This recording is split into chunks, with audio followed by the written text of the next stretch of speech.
I'm Michaela Shepard, and this is my informative speech number 2. Please show my audience. An adopted child will not have your eyes or smile, but he or she will have your heart.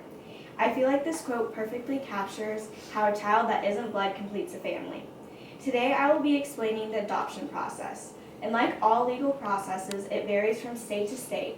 I'll just be explaining the broad guidelines for U.S. domestic adoptions and also inter-country adoptions for major countries. I'm familiar with the adoption process because I myself am adopted. My mom adopted me from China in 1996, and about that time it took 9 months from the paperwork process to the day we celebrated my first Gotcha Day. My little sister also is adopted from India. In the U.S. alone, there are over 100,000 kids in the adoption system for the foster care system.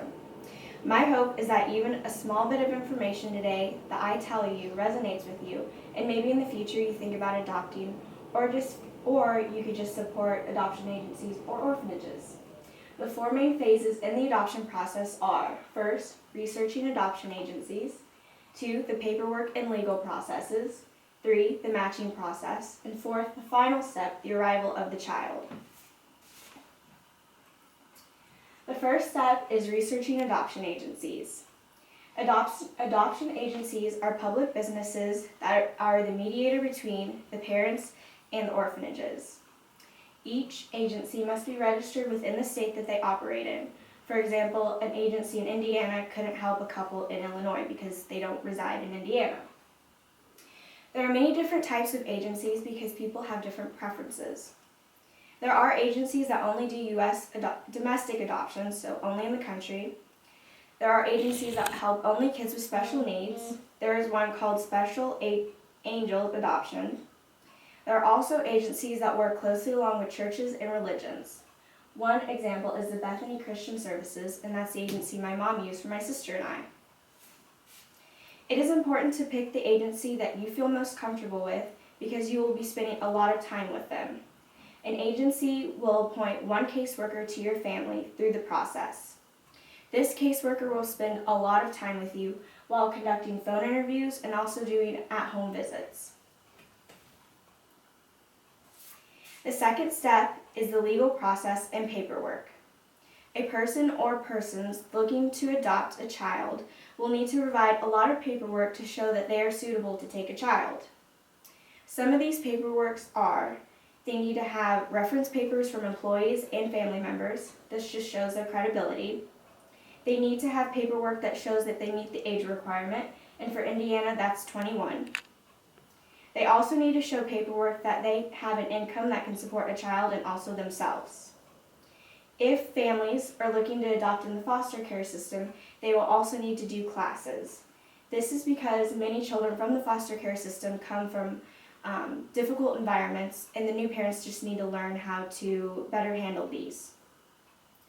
The last step is the home study, and this is where the caseworker appointed to the family does at-home visits so they can see the environment of the potential family, look at the neighborhood, and also get to know the relatives that the family has because the adopted child will spend a lot of time with these people. The third phase is the matching process. Once the home study is approved, the caseworker will register the family and put them into the agency's database. From there, caseworkers from adopted children will be able to look at the file and see if it's a good match. Once both sides approved, a legal match will be made. The caseworker for the children will receive a lot of files from multiple families, and they will pick the best one for the child. The last step is the arrival of the child. The parents and the adoption agencies can determine the date and where they can retrieve the child.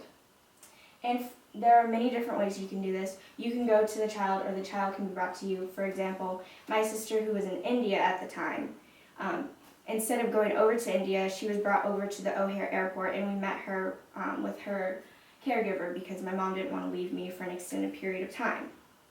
And on this day that you receive the new child, it will be called the Gotcha Day, and you can choose to celebrate it every year.